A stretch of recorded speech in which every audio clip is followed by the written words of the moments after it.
Pi blanc, Pinus alepensis. El seu nom fa referència a la ciutat d'Alep, a Síria.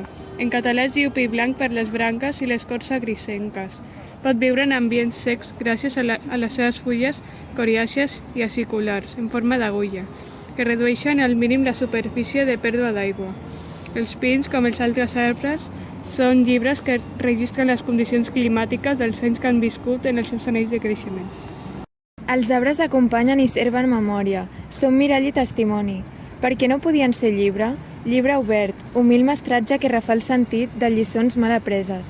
Ho diu la poeta, evocant la primera, colpidora revelació d'un pi en la veu venerada del pare. Un pi, dins l'alta llibertat de Clementina Arderiu. Jo llegia, que dolça cosa és llegir. Jo llegia, en llengua estranya, només en capia un bri. Jo llegia les muntanyes, de rius i del mar veí. Tota cosa m'era nova, i un pas m'obria un camí. Jo era infant i ciutadana d'una ciutat sense fi, on el sol és cosa rara. Ai, qui un clap en pot tenir. D'altres verds jo no sabia ni altres arbres coneguir, que la palmera i el plàtan i aquell roure que és naulí. I jo em deia de vegades, què cosa deu ser un pi?